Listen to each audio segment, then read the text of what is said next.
Hello, friends. My name is Miss Emily, and I am the library assistant at the La Crescent Public Library.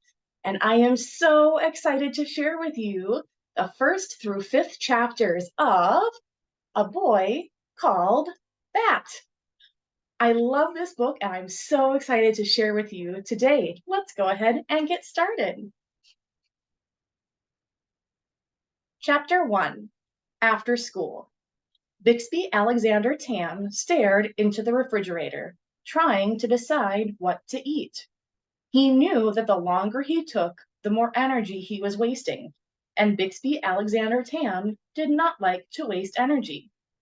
But he also didn't like to eat leftovers, or cheese that had to be sliced, or any of the yogurt flavors in the fridge. Bat, close the refrigerator door, yelled his sister Janie from the kitchen table, where she sat cutting out pictures from a pile of old magazines. Janie, he was sure, had eaten all the lemon and vanilla yogurts, and she knew he only liked the creamy ones, not the fruit on the bottom kind. That was what almost everyone called Bixby Alexander Tam, for a couple of reasons. First, because the initials of his name, B, A, and T, spelled bat. But there were maybe other reasons. Bat's sensitive hearing, for one. He didn't like loud sounds.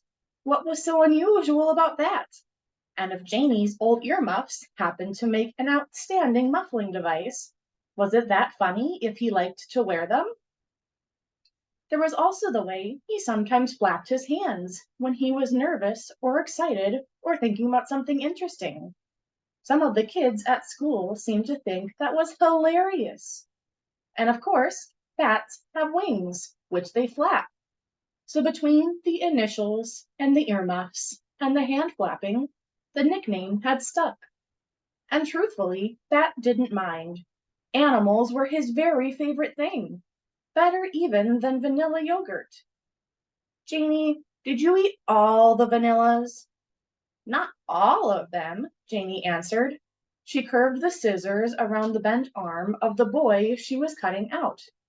I saw you eat at least two or three of them. Did you eat the last vanilla? Yes, said Janie. With a final snip, she freed the shiny paper boy. It was delicious. Of course it was delicious. All the vanillas were delicious. Well, said Bat, closing the refrigerator door a little harder than he needed to, now there is nothing to eat. I wouldn't say there's nothing to eat, teased Janie. She knew she wasn't supposed to tease him.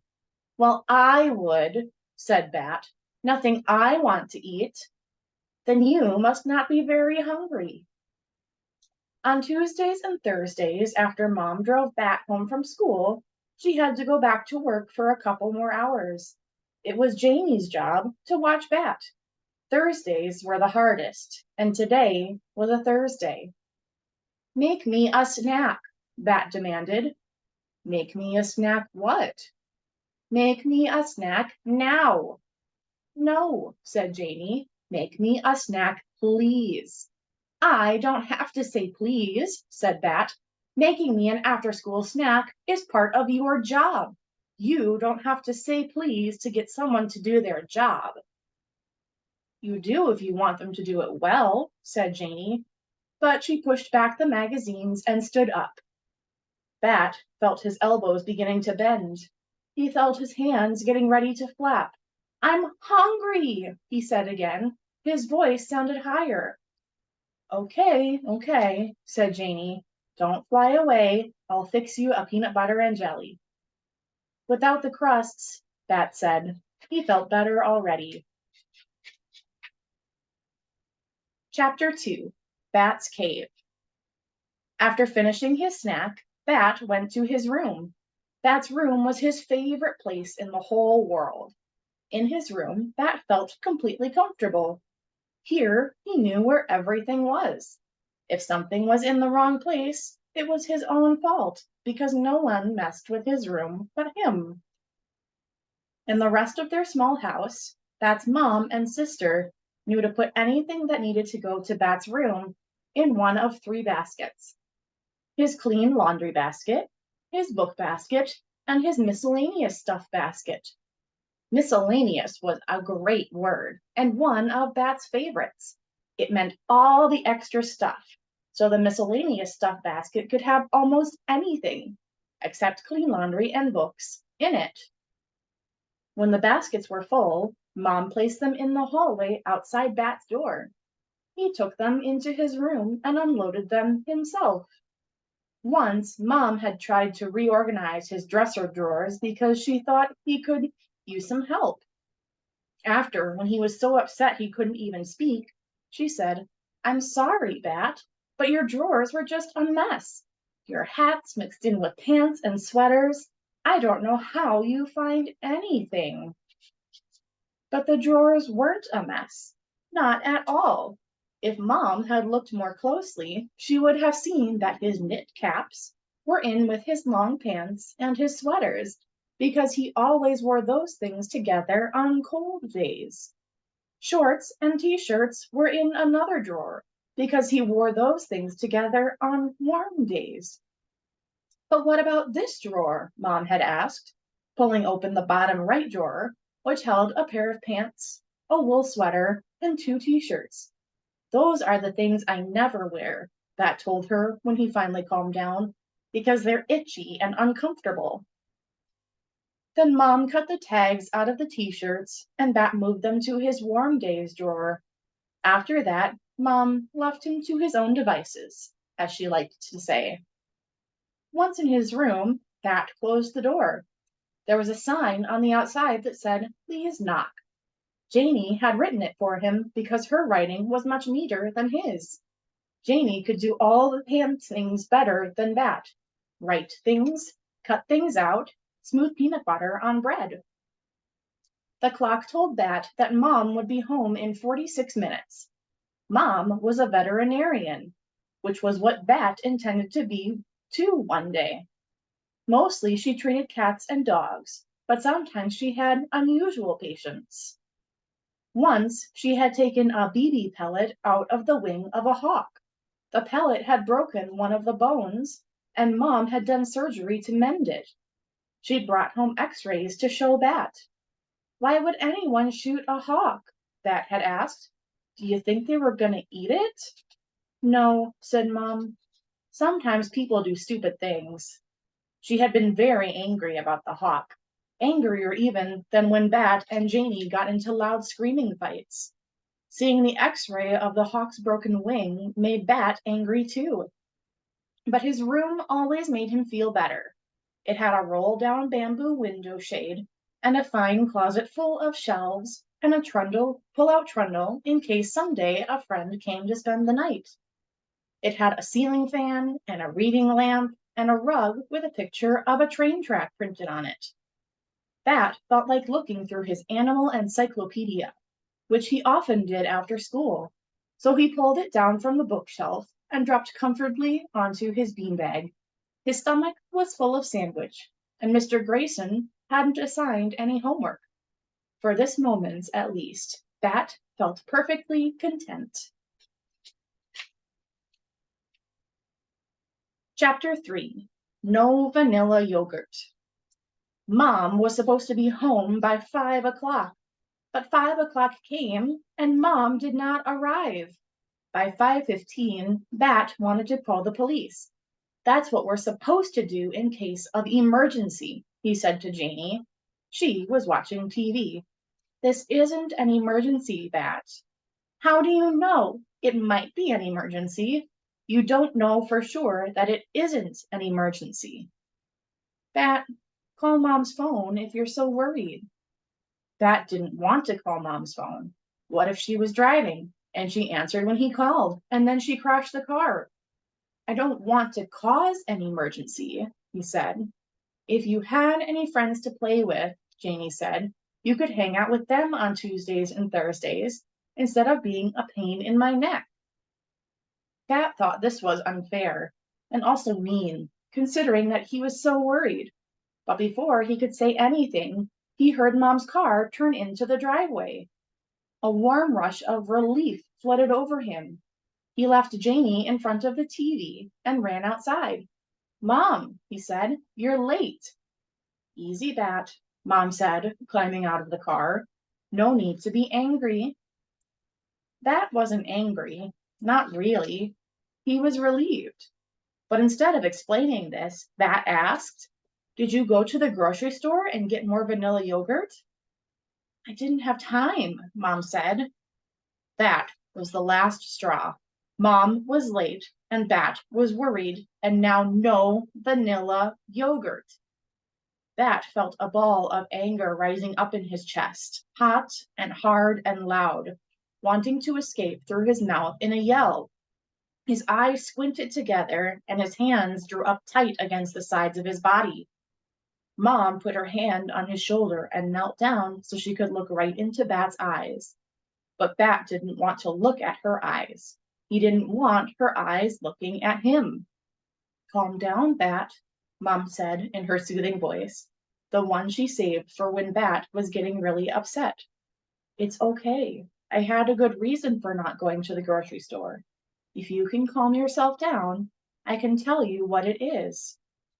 Bat didn't care what Mom's reason was. She should have gone to the store. She knew how much he liked vanilla yogurt, and it was her job to buy it for him. Bat didn't have any money or a car. If Mom didn't buy him yogurt, there would be no yogurt. But then Mom said it was because of an animal, a baby animal. Chapter 4. Is it What kind of animal? Asked Bat. "You'll see," Mom answered. She walked around to the back of the station wagon and opened the door. "Is it a puppy?" asked Bat. "You'll see," Mom answered, taking out a cardboard box with air holes poked into the top. "Is it a kitten?" Bat asked as he followed her to the front door. "You'll see," Mom answered. "Is it a duckling?" Bat asked as he bounced up and down, hands flapping excitedly. "You'll see," Mom answered. "Open the door for me, okay?" Bat pushed open the front door. "Is it a hoglet?" Mom laughed. "Where would I get a baby hedgehog?" "I don't know," Bat said. Then he had an awful thought. "Is it a baby human?" Mom walked into the living room. Janey, still watching TV, called out, "Hey, you're late." "I know," Mom said to Janey. And then she said to Bat, "Bat, honey, I wouldn't put a baby human in a cardboard box. And anyway, would a baby human be so bad?" "Yes," Bat said firmly. "Well, it's not a baby human," said Mom. Now Janey was interested. She got up to have a closer look. "What's in the box?" she asked. "Mom brought home a baby animal," Bat yelled in a rush, trying to be the one to tell Janey, and that way she'd know that he had known about it first. "Geez, Bat, don't scream in my face. 12 inches, remember?" Bat was supposed to stay at least 12 inches away from Janey when he talked to her. She didn't like it when he got too close. There were lots of rules when it came to Janey. "How did you do on that math test?" Mom asked Janey. "Did the chart we made help?" Bat bounced up and down on the balls of his feet, pulling the collar of his shirt into his mouth and sucking on the fabric. They were going to talk about a math test? Now? "Mom," he groaned. Okay, she said. "We can talk about math later. Come on, let's go into the kitchen. There is someone I want you to meet." Chapter 5. A Tiny Pink Nose. Mom set the box on the kitchen table. "Is it sleeping?" Bat asked, his voice a whisper. "Probably," Mom said. "Babies sleep most of the time." "What is it?" Janey asked. "Bat, do you want to open the lid?" Bat didn't answer. He was too excited. Very carefully, he lifted the lid of the box and peered inside. Janey stood behind him, breathing on his ear. "You're breathing on my ear," Bat said. Janey ignored him. "It's just a bunch of rags," she said. Mom walked around to the far side of the round table and reached into the box. She scooped up the pile of material and sat down. Look. Bat watched as Mom shifted the towel in her arms. A nose peeked out, a tiny pink nose, and then two slanted closed eyes, a forehead covered in downy fuzz. Little ears still curled tight against its head. Janie began, Is that It's a kit, Bat said, enchanted by the tiny creature, wanting so badly to hold it. A baby skunk. Oh, Mom, Janie said, I can't believe you brought home a skunk. I had to, Mom said, rubbing the skunk's little forehead with her thumb. He's an orphan. Oh, breathed Janie. She leaned in closer, blocking Bat's view. How old is he? You're in my way, Bat said loudly, and he pushed Janie's arm to make room for himself. Bat, Mom said, you need to stay calm around the skunk kit, okay? You don't want to scare him. Bat did not want to scare the skunk kit. He wanted to hold the skunk kit, maybe even feed and care for the skunk kit. But his sister was standing in his way. Move, Janie, he hissed at her as quietly as he could hiss. Why don't you both sit down, Mom said. I'll tell you all about him. Janie plopped down into the chair on Mom's right, so Bat went around to her other side and sat in the chair on her left. He scooted the chair as close to Mom's as he could. The kit was still tucked into the towel, only his little face visible. Eyes closed, he opened his mouth in a yawn, his tiny pink tongue arching out. Mom said, Bat, do you remember when we smelled that skunk on the way to school this morning? Bat did remember. They had smelled it just after they'd pulled off their street, Plum Lane, and on to Anderson Road.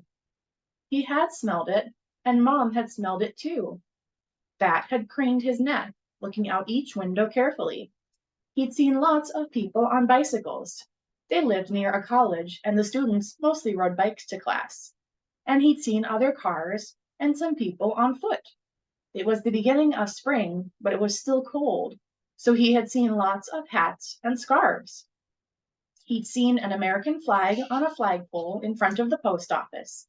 He'd seen a red bus. He'd seen a sign that read, Welcome to Quincy, a bike-friendly town. But he had not seen a skunk. Bat nodded. I remember, he said. Well, unfortunately, the skunk we smelled but didn't see was a mama skunk.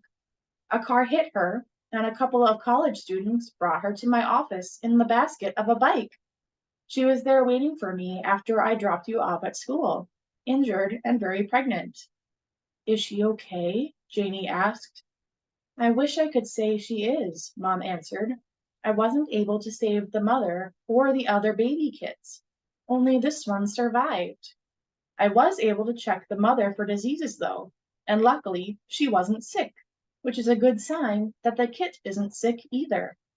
That's awesome, Bat said. Bat, said Janie, loud and sharp. The kit twitched and shifted, scared by Janie's voice. How can you say it's awesome? The mom died. The other babies died. Bat didn't mean that it was awesome the other skunks had died. Of course, that wasn't awesome. He'd meant it was awesome that this kit had survived. But it wasn't worth it to try to explain to Janie what he'd meant. She usually misunderstood Bat. Most everyone did. Can I?